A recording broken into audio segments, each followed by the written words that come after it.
For those of you just tuning in, welcome back to the APAICS Energy and Sustainability Summit. I'm Madeline Milka, President and CEO of APAICS.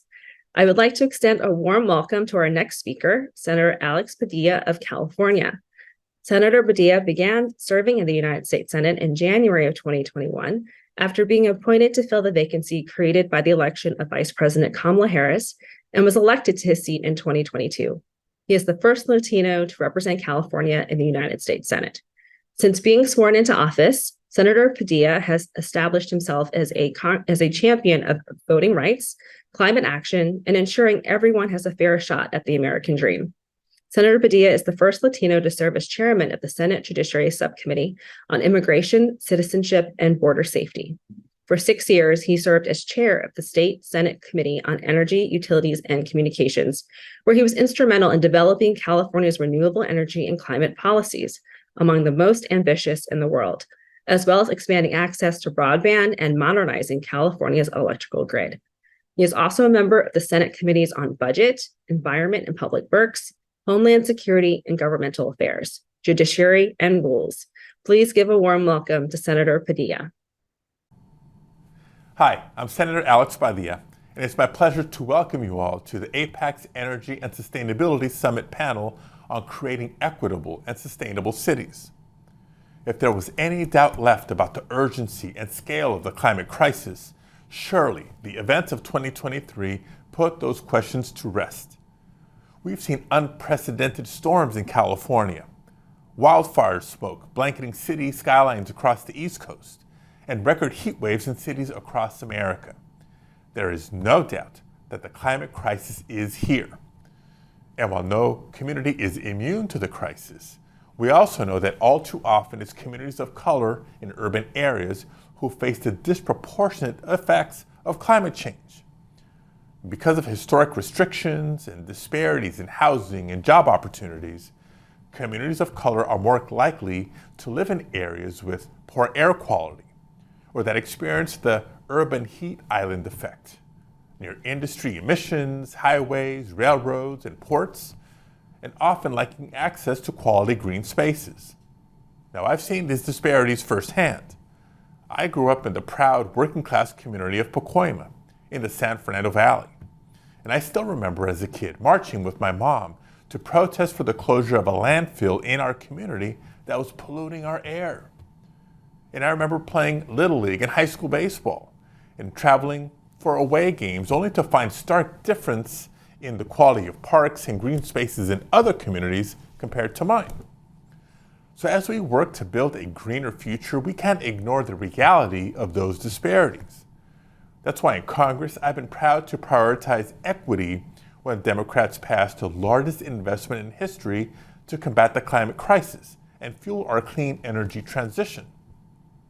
The Inflation Reduction Act is making historic progress in prioritizing sustainability in cities across the country, with billions of dollars in federal investments going to create electric school and transit buses and providing clean, affordable transportation that will reduce emissions in urban neighborhoods. It's creating rebate programs and 10 years of consumer tax credits to help low-income Americans electrify their home by electrifying their appliances and making their homes more energy efficient. And it's supporting urban tree planting initiatives to expand access to green spaces while working to protect against extreme heat. But those investments should just be the start of our efforts to transform our cities into more sustainable and resilient centers in the fight against climate change. We need to continue to think creatively, not just in order to build a sustainable future, but to finally address the history of inequity that puts communities of color on an uneven playing field in the first place. That also means making sure that AA and NHPI communities have a voice in the decision-making process for the revitalization of our neighborhoods. For these communities that are too often overlooked and undervalued, we have to be more inclusive in our sustainability efforts to make sure that no one is left behind. So thank you for elevating this important topic at today's panel. I hope your discussion is thought-provoking and constructive, and I'm eager to hear more about what you find. Thank you. Thank you so much for those thoughtful remarks. Our next panel is on paving the path to equitable and sustainable cities. About 50% of people worldwide live in cities responsible for 70% of carbon emissions. This panel spotlights the pressing need to prioritize sustainability in urban planning and development. The discussion will center on how sustainable cities can be designed and built, focusing on addressing the unique challenges communities of color face. The panel seeks to inspire transformative actions toward vibrant, sustainable, and equitable urban landscapes by acknowledging historical disparities and incorporating community-driven solutions. It's my pleasure to introduce our moderator for this panel, APAICS Board Chair, Susan Jin Davis. Susan has 30 years of experience in the telecommunications, media, entertainment, and technology industries. She currently serves as Social Impact Officer for Al Roker Entertainment, a leading producer of TV, digital, branded programming, and entertainment. She's also an advisor for ALO Advisors, a consulting firm specializing in areas of sustainability, diversity, and corporate social responsibility. While at Comcast, Ms. Jen Davis negotiated a historic memorandum of understanding between Comcast and the Asian American and Pacific Islander national community as part of the company's acquisition of NBC Universal. Please join me in giving a warm welcome to Susan and our next group of panelists. Thank you, Madeline. I'm Susan Jin Davis. I'm very pleased to be able to moderate this important panel on exactly how individuals, organizations, and corporations can work together to prioritize sustainability in terms of urban planning and development. Today, I'm very honored to be the moderator of a very esteemed group of panelists and experts in this topic. First up, Jessica Jin, advocate, City, Equity, People, and Communities Program of the Natural Resource Defense Council. Audrey Lowe, PhD student, Department of Urban and Regional Planning, University of Hawaii at Manoa, and Devi Ramkisoon, Executive Director, Sustainable Business Network of Greater Philadelphia. And finally, Chris Rhee, founder and principal of Rhee Planning LLC. Thank you so much, panelists, for joining us today. So my first question goes to all of you, and that is we would like to know who you are and specifically what your organization is doing in terms of building sustainable cities and prioritizing practices such as urban planning and development. We would love to understand how all of this impacts our AANHPI community. So let me begin with you, Chris. Yeah, thank you so much, Susan, and thank you so much for having me on this panel. It's really a pleasure to be here. My name is Chris Rhee. My pronouns are he, him. I am an independent urban planning consultant focusing on climate change and sustainability planning. And before I talk about the specifics of what I do, oftentimes when I say that, people have a certain idea of what that means and think it's all about reducing greenhouse gas emissions. But I always like to start with the Brundtland Commission's report and its definition of sustainable development, which is providing for the needs of the present generation without compromising the needs of future generations to meet their own needs. And I think it's really important to start off this conversation in recognition of that, because there are so many things that we need to do to meet the needs of our friends and neighbors in our urban places and spaces. I'm also a board member at Urban Environmentalists, and I'll talk a little bit about that platform. We're a network of grassroots activists and coalition partners who seek to transform cities and towns into more sustainable, human-centered, and just communities through land use policy reform. Urban infill development is a wonderful tool to mitigate climate change, promote vibrant and diverse communities, and provide opportunities for all, making efficient and equitable use of our limited and shared resources, especially land, which is a resource whose benefits should be broadly shared. Particularly for the AAPI-NH community, there are examples in LA of what we're working on. Koreatown, which is where my family immigrated in the 1970s, is one of the densest parts of LA, which has many environmental benefits, but it was also one of the most poor neighborhoods in the United States. And so addressing these disparities is core to our mission at Urban Environmentalists and core to my work. Thank you, Chris. I really appreciate the definition and also the fact that we're really centered around human impact and that we need to be reminded of it. it's just not just about planning, it's actually about people and living beings. So appreciate that. Now, Davey, you are from an organization in my great city of Philadelphia, the Sustainable Business Network. Tell us a little bit about that network. Tell us about the work that you're doing in this area. Thank you, Susan. And it is an honor to be part of this panel. I really appreciate the opportunity. As you mentioned, my name is Devi Ramkasoon. I'm the Executive Director of the Sustainable Business Network of Greater Philadelphia. We are a business organization that supports local independent businesses that practice and measure their success by the triple bottom line of people, planet, and profit. Our mission is to build a just, green, and thriving local economy. And since our founding in 2001, we've been doing that successfully by supporting local businesses through education, advocacy, community building, and financing. At SBN, we also take a holistic view of sustainability. So for us, that means not only the environmental aspects that most people think about when they think of sustainability, but also the community and social aspects, as well as equitable financing and economic growth for our local communities. And we really take a business-centered approach in achieving our sustainability goals. It is our business members that are the ones that are really driving change when it comes to achieving aspects of sustainable cities, from incorporating ideas like localizing our economy to establishing support for local communities to meet their most pressing needs, whether they are food related or financing related or otherwise, and also advancing climate resilience. So we really work through the businesses that we support to achieve those goals. Thank you. And I just love the fact that we started with sort of, Chris talking about this human-centered approach, and you're saying it's a business-centric approach, which ultimately affects people and communities. Everything is interconnected in the work that we're doing here in urban planning. So Audrey, you have over 40 years of experience in this area as an architect, as a planner, urban development, transit planning, implementation. Talk to us about this topic as well and your experience.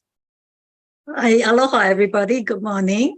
I'm Audrey Lowe. I'm a student at the University of Hawaii at Manoa, Hawaii. I actually graduated from this place 42 years ago, but I came back. So for the last 42 years, I was working in California, Washington, D.C., Singapore, Malaysia, Singapore, where I come from. And I worked with the Urban Redevelopment Authority there. I was also the chief architect in Singapore with the land transport. So, and I was, for the last 10 years before the pandemic, I was in Malaysia building their mass transit system, which is what I specialize. But the important things of coming back to the islands is that this is where you can see the climate impact on land, on the environment and everything. And I thought that I should come back and do a PhD. And the reason why I did that is that in our practicing, I should come back to connect the theory, the advocacy, as all of you are, and that in my years now, I should be trying to advocate better between the practitioner and the theory and the students. And it's a mixed generation. Now, in Hawaii especially, there's campus-wide. There's a lot of sustainability emphasis. There's an Institute of Sustainability and Resilience. And even in our law school, our Hawaiian studies, sustainability, environment, equity, is always in the forefront. So I can't be in a better place than here if I believe that I should, in my next chapter of my career, be pushing for these things in terms of sustainability and all that. Of course, my experience in the East, where it's urban planning, very crowded places, where people suffer a lot from flooding, is everywhere now. And it's just gotten so bad that you can see all the devastation. The little I can do right now, probably try to link a little bit of the theory and how to reach out to the younger people about practical solutions, perhaps. Thank you. And I really appreciate that, because I think what you're really saying is that this is an ever evolving area, and we constantly need to keep ourselves educated and aware of what are the latest trends, what are the latest challenges. And in fact, the fact that it's that climate issues and sustainability are being so embedded in the educational system now is really a good sign that we understand very clearly we need to get ready and do better when it comes to the environmental issues we're faced with. So let me go to you, Jennifer, to you, Jessica. The NRDC is a very well-established organization with a high-level status in this area. Tell us about what the council is doing and talk about some of the programmatic and advocacy and other things that are happening, and of course about the NHPI community. Yeah, great. Happy to be here. Thank you, Susan. So NRDC, the Natural Resources Defense Council, works to ensure the rights of all people to the air, the water, and the wild. We work on a variety of sectors, from transportation and buildings to oceans and toxics. We do programmatic work, policy advocacy, and everything in between. And in my current role as an equity advocate, I work with these sector teams and help them operationalize equity in their processes and programs and their policymaking efforts. And, to me, I think that sustainable cities really means building cities that help communities thrive long-term. So it's a place where you can sustain climate impacts and also help people live with dignity. And that is so apparent in the needs of our low-income communities and communities of color, including our AANHPI communities, right? We have an issue where low-income communities and communities of color have high energy burdens. That means they're spending an average of at least 3 times more on their gas and electricity bills than higher income households are. And, low-income communities and communities of color are also more likely to live near highways, big, busy roads, industry, and travel long distances for their commutes. So needless to say, these issues lead to a lot of health problems for our communities: cardiovascular disease, asthma, poor mental health, and the list goes on. And for us at NRDC, investing in electrification, putting our communities in the center of policy advocacy is really important to ensuring that we have healthy, sustainable, thriving communities for generations to come. There is this connection to just your basic issues around equity of resources and livable conditions that are exacerbated as we continue to ignore climate change. So it becomes an issue that is going to be profound to communities of color and to low-income communities. So I appreciate your point. Now, moving to the next area, please speak to the major challenges that are associated with building sustainable cities and urban landscapes. I mean, these things don't just happen overnight. They take a lot of work. And I'd love to know, beginning with you, Davy, how your organization is working to address these challenges. Yeah, thank you. It's a great and very big question, Susan.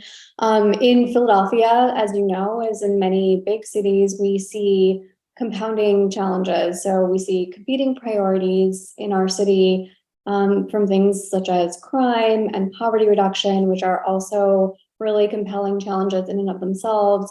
And we also see a lack of coordination between the public sector and the private sector, and even among other private sector groups that are working on similar challenges, but maybe not coordinating with one another to a deeper extent. And so what SBN has been trying to do is really foster public-private collaboration, and doing so through our sector-led work. So we are combining the efforts of the businesses that we support with the efforts of our city and the surrounding municipalities in order to ensure that we're all working together to achieve some of the outcomes that we all share, the priorities that we all share. And we, again, take a very community-centered approach in that work. So looking at the needs of the community to help drive the coordination efforts that we do in our organization. What about you, Chris? I mean, what are some of the challenges that you're seeing in terms of getting this work done, in terms of the urban landscapes and the planning necessary to turn our cities around? Yeah, I mean, it's kind of important to recognize that a lot of the conditions that we're dealing with today are the result of generations and generations of systemic racism that shape our urban environment. So practices like urban renewal, in which entire neighborhoods, communities of colors were leveled to the ground in order to build new housing projects or highways that separated neighborhoods, or the practice of redlining, where the Homeowners Loan Corporation declined to provide home loans in areas that were designated as hazardous, which just so happened to be those communities of color. So these impacts can be observed today. You can go to a neighborhood and from the level of tree canopy that you observe, often that can be a proxy indicator of whether that neighborhood was redlined or greenlined. And so that, it's not like we're starting from scratch, and recognizing our history and the role that urban planners, professional planners also had in having some pretty adverse impacts on communities is a place to begin. This manifests in all kinds of ways today. We have cities that are dominated by car culture, or fossil fuel dependent. There are many folks who would not like to see their neighborhoods change whatsoever. We call these folks NIMBYs, who say not in my backyard. They say no to housing. They say no to energy infrastructure. But these are things that we absolutely need to address and be saying yes more to welcoming more neighbors, to welcoming the infrastructure that we're going to need for a renewable energy future. Thank you. And Audrey, to you, you talked about the fact that, in fact, we cannot ignore the effects of climate change. I mean, every day on the news, there's a weather effect. People are being displaced, extreme heat, extreme cold. I mean, there's these extreme swings that are literally affecting people in their daily lives, sometimes to their detriment, sometimes to their death. So is that the challenge? The challenge is that there's actual potential human threats. I mean, how do you look at this in terms of the challenges that you see out there? Well, I mean, climate change impact has always, impact the earth, but it wasn't in the mainstream conversation. So I just want to share that when I started working as an architect planner in the early 80s, there were no design or building codes that specifically address climate and adverse impact like Chris nowadays are advocating. For example, when I was designing at that time, the MRT station for Singapore, first rapid transit system at that time, there were no such thing as 100-year floodplain protection code. But at that time, I thought, hey, maybe we should do something, because I grew up, when I was young, there was always flooding. And I thought, okay, to protect the underground system, I'll raise all the entry level by 1 meter, which is 3 feet. Now, for many years, the commuters were really mad because they had to climb up to the entrance to go down. So, but you see, 25 years later, there was a massive flood in our tourist belt, Orchard Road in Singapore, and the entire system, the MRT system, is dry. There was no service disruption, no equipment damage. Forward today, in the news, we see the New York subways, the Hong Kong subways, and many other mass transit systems that has underground services. They are flooded. Whenever there's a bad typhoon rain, climate change, the impact is so serious these days. And of course, Singapore now realized that what we did progressively. They've added now additional floodgates. What I'm trying to say is that professionals, all of us, grew up knowing things like this, but it behoves on all of us now to be very conscious of whatever all of us can do, and especially for young people, to be able to be brave to say that, hey, I've got this idea, and to share. And of course, like what all of you are in the advocacy of communication with the public and the nonprofit, the government, and everybody. So collectively, we have to improve our community resilience beyond even the original goals, because some of these things that we did, like in Singapore, we added screen doors for the platform of the train. At the time, it wasn't for security. These days, these are very important to prevent, passengers from falling to the track. But those days, we did it because we wanted to keep the platform cool, to keep the air conditioning, to save energy. So there was that little bit of sustainability idea at that time. But today, what I'm trying to say is cumulatively, as we grow and we know more and more people are in the action together in all the aspects of equity, improvement, physically as well as emotionally with people, how to support all the poor people, especially these are the people that are most impacted. So I see it's evolving, as you said, and that's why I came back to school. Well, thank you for that. I mean, like, we know now, we know clearly what the problem is. We need to be moved to action collectively. And that is one of the main reasons we're talking about this topic today with all of you. So Jessica, from your perspective, your organization is deep into advocacy and policy development. Tell us about your challenges where you sit in this topic. Yeah, certainly. I mean, there are challenges galore, but I think that one thing that we have been grappling with is the historical lack of listening to community voices. And when I say community voices, I mean, historically marginalized community voices, Black and Brown communities, NHPI communities. Traditionally in city planning, in government, there are singular opportunities for communities to weigh in. Like there's a town hall in the middle of the day or English only flyers around a neighborhood. And there's not enough activity within a community, meeting them where they are after work, providing in-language presentations, or developing a deeper understanding of what it means to live in a community and not just see it for like the way it can transport goods from place to place or something like that. And even when it comes to city improvements, like urban forestry, like even picking up trash, some neighborhoods are clearly more prioritized than other neighborhoods. And that's a problem, and something we're trying to fix is like centering the voice of communities more. And also, there are a lot of harmful narratives out there that make it harder to change our ways, right? Electrification is tough.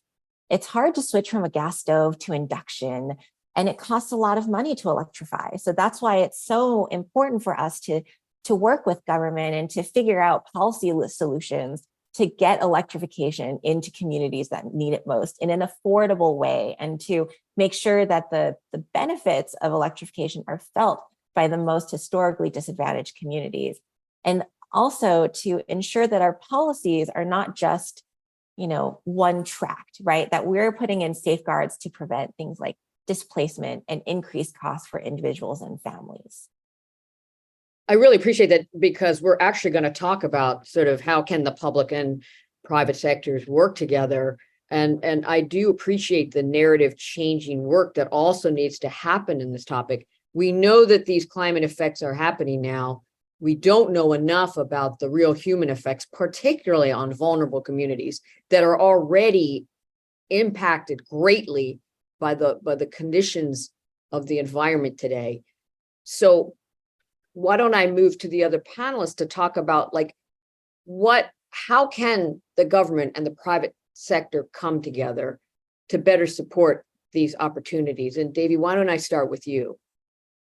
Yeah, no, that's a great question. And I'll just share an example of something that we do at SBM to kind of bridge public and private sectors as an example of how other organizations or other entities might be able to kind of bridge those two worlds as well. It's actually a partnership that we have with the NRDC in order to alleviate the amount of food waste that is generated in the city of Philadelphia. In our city, food waste contributes as a single largest contributor to landfills locally, and also food waste deeply impacts our food security in this region.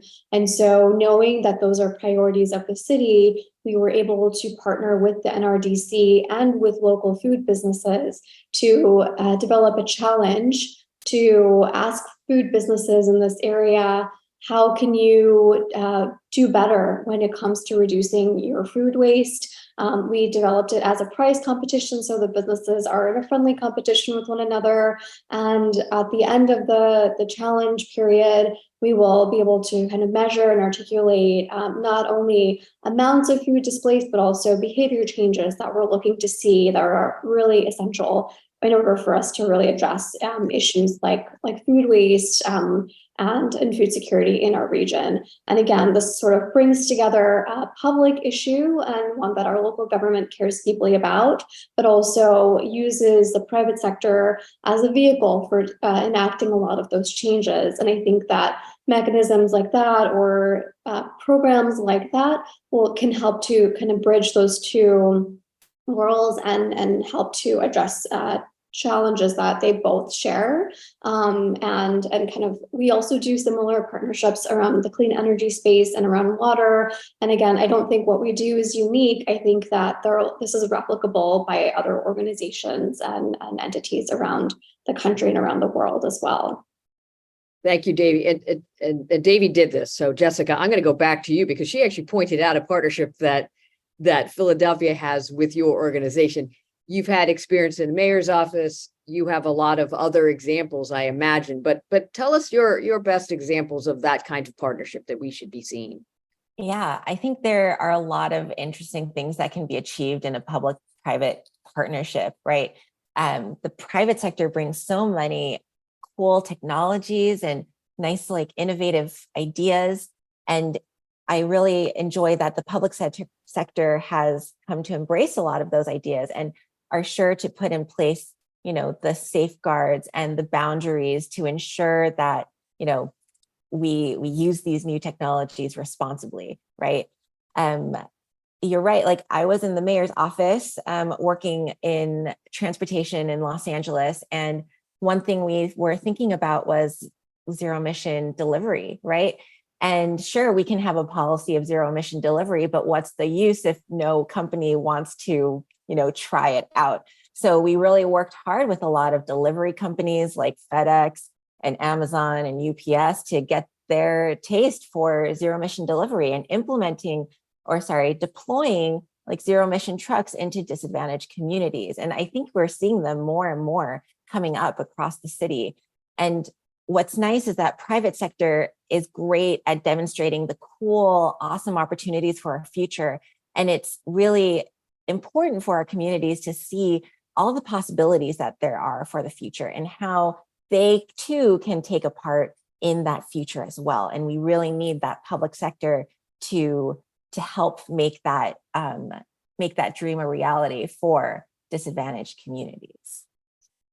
And Chris, it seems like you've kind of been doing this your whole life. I mean, you said you were from Koreatown. You understand the lived experience of communities that are marginalized.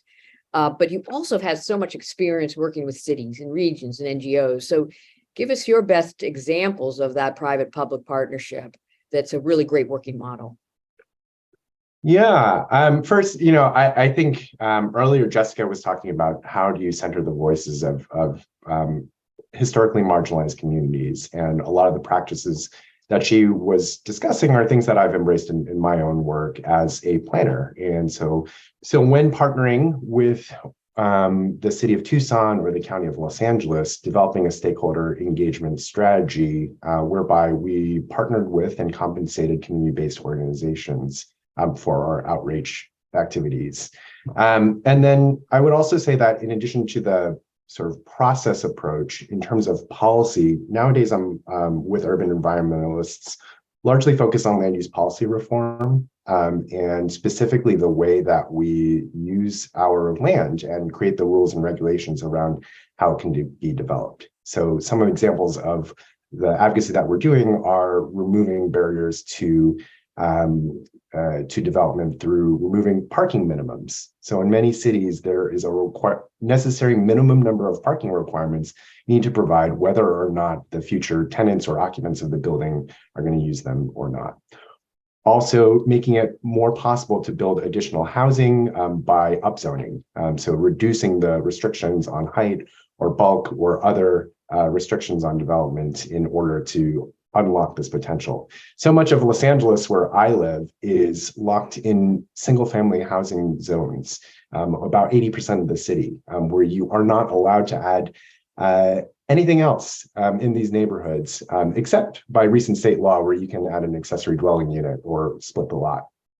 But this is a system that's been perpetuated by the politically powerful, who don't want to see, again, any change in their neighborhoods. But it's absolutely has to be part of the conversation, along with the energy sector, along with the transportation sector, along with solid waste improvements. We have to be looking at land use. Yeah, and ultimately, we all benefit when there's more equity. And I think that might be something people need to learn about more. But thank you for your response. Now, Audrey, with your experience with transit-oriented development, affordable housing, and other climate adaptation initiatives, what has been the best of partnerships that you've seen unfold that we can learn from?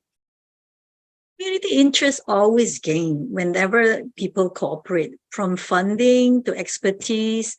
So the private sector, the government, the NGOs, therein lies the strength of everybody in terms of all this good expertise and goodwill, money to come together. I like to share the recent Maui fire that impacted us beyond the island shores. Support Maui strong. The state of Hawaii has a sustainability plan, and we're updating 2020 to 2030. Of course, it will have to cover in detail now every aspect of energy delivery, solution-oriented sustainability practices, and how to avoid climate-induced events, which, inflicted and caused so much harm and suffering. There's currently a groundswell on the islands, in fact, beyond us. And everybody understood the disconnect and mismatch of land, we call Aina here, people and the big environment, has serious consequences. So these collaborative action are now pushed up to the forefront, and everybody is kind of really keen how to share, from the youngest people to everyone in the profession. So what I'm trying to say is that transit-oriented development, housing, climate adaptation, these are infrastructure, expensive projects that has short-term as well as long-term action plans. So there are many ways that everybody can participate contextually, going for training, for other people looking into, as what Chris said, what are the impediments in the law that prevent good things from happening? But it's always the contextual needs, because you can't have one solution that fit everywhere. Coming from Singapore and working in Malaysia and the Southeast Asian countries, each different place has different kinds of challenges. So on the islands, we have different kinds of challenges. But right now, there's so much excitement in that sense, because everybody now is aware that collaboration is so important. And from law to actual design, to carrying out, to the young people using GIS plans to augment what old-fashioned ways of drawing plans. All these are improvements that were built up. And across the whole United States, that's why it's very important in terms of the academic people combining with the practitioner to improve.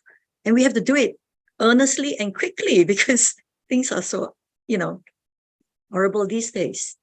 That's exactly right. It is urgent. So my final question for each of you is that these are really complex problems we're trying to solve. They're not new problems. They take a lot of effort. But what are the opportunities or the future possibilities that our community should be excited about? What is exciting you? And I'll start first with you, Davy. Yeah, thank you. There's a lot to be excited about. There are three things that I think are really interesting and exciting, not only in the city of Philadelphia, but also across the country and the world. One is that we're seeing the establishment of more and more offices of sustainability, and kind of the recognition of that being an important area for government to focus on. And we're seeing more cities establish sustainability plans and coordination among cities as well across the country. Another is the unlocking of funding around the Inflation Reduction Act for some of the energy and climate outcomes that we're driving towards as well. think in addition to the funding for those solutions, there's a general increase in public awareness of what the challenges are and how we might be able to solve them. And then the third thing that makes me most personally excited is just seeing the innovations across the businesses that we support. We have businesses that are solving for high rates of unemployment, a media company that is addressing high rates of unemployment in its neighborhood in which it's based. We have another fashion company that is not only addressing the issues with garments, but also using that as a jumping off point to shine a light on high rates of recidivism among Black and Brown communities. We have a glass maker that is single-handedly solving the issue of glass not being recycled in the city of Philadelphia by turning glass that is thrown onto the streets into beautiful products that can then be recycled back into our local economy. So all of these innovations, again, those are just a few examples, but I think they're really great ways of shining a light on how businesses can play a role in addressing some of the constraints that our communities face, as well as environmental constraints that we all need to join together to be part of the solution for. Thank you, Davey. I love the innovation point. Now, Jessica, how about you? When you wake up in the morning, what makes you feel hopeful and happy about what's ahead? So much. Otherwise, I wouldn't be doing this work, right? Similar to what Davey said, there's unprecedented federal funding for infrastructure and climate that's here and continues to come. And there are opportunities like Justice 40, where 40% of the benefits of climate and clean energy investments should be directed to disadvantaged communities, is great. And I think that all of us have opportunities to shape what that looks like on the ground. And moreover, I think more and more there's a serious consideration of intersectionality in the way we work with climate, right? Not just like race and gender, but also the intersection of displacement, housing, and transportation. We are looking more and more at holistic strategies to serving our communities and holistic strategies and approaches to creating sustainable cities, because it really just shows that we're prioritizing people by doing that. People are multifaceted, they have many needs, and that's definitely how we should be approaching policymaking and program work on the ground. And Chris, what's your thoughts around this? Is it that you feel like we're really centering around equity finally and really understanding the people-centric nature of this problem? Is that how, do you feel good about that? I think there's been, it's been amazing to witness the transformation in that environmental justice used to be kind of a forbidden word in certain government agencies. And now we're seeing the EPA set up its own environmental justice office. We see the New York City having a director of climate and environmental justice. LA has its climate emergency mobilization office and chief heat officer, and really embracing this as part and parcel of the government environmental programs and policymaking. I also would like to, credit the private sector. I think that ESG has actually, I've seen it make a real difference in the commitments that private companies are making, particularly around decarbonization and sort of moving off of fossil fuels in a way that wasn't really happening before in sort of previous incarnations. So I think the ESG movement, as well as what we're seeing in government, are representative of the broader societal change. Thank you. And Audrey, you're going to bring us home on this one. I mean, you know well about the young people and how much more conscious they are about this, how much more passionate they are about these topics. Is that what makes you feel really optimistic and hopeful for what is to come? I'm in Hawaii, the best place to be in. And so, but here, I mean, on the serious note, the Hawaiian has a word called ola living. Not only are you living, thriving well, you are in harmony with the nature, and in a community sense, everyone going forward. So, well, there are equity issues, there are congestion issues. My research, for example, is to reduce the impact for what I think was a lot of problem caused in the past. Land use not matching with transportation needs which then impact people's way of life. So in Hawaii, there's all this, young people are all now keen to learn and to contribute to better days ahead. So in the island environment, this is exciting. We wake up thinking how we could keep the wonderful places to prevent climate change impact on the place. But like I say, more importantly, aloha. The more that everyone in this place does well, visitors, long-term residents, or the Hawaiian people who have been here years ago, the important thing is that living together in a harmonious and thriving environment is the most important. And of course, that encompasses all the equity part of sustainability and in the long-term needs. So I'm just hoping that my research in terms of infrastructure and putting in all these things that I have been watching and learning in practice to see how we could do it better. And, you know, together with younger people that I'm with, my classmates are, you know, younger than my children. But it's all exciting when you talk to these young people all trying to do their best. Well, I have a 22-year-old and she is the boss of me, and on this topic in particular. So I totally relate to that. There was so much to be gained from this discussion. I want to thank the panelists. Let me see if I can roll this up. The first is that the climate effects are undeniable. We are now experiencing them on an everyday basis. And those communities that are low income, communities of color, they were affected by all the worst things that happened in our environments before, and they're even more so affected now. So this is really an issue of equity and something that we cannot turn away from anymore. Thirdly, we need to make sure that we engage in partnerships and collaborate and work together to solve these complex problems. And then finally, I would say that in order for us to truly get a hold of these issues, we need to be constantly listening and learning and hearing about the actual impacts to our communities, to people, to living beings, so that we are able to fashion the right solutions to address their real needs. So I'd like to thank every one of you for an incredibly engaging discussion. Thank you, Chris, Davey, Audrey, and Jessica. We've learned a lot from you and we appreciate you greatly. Mahalo. Bye-bye. Thank you, everyone. Thank you.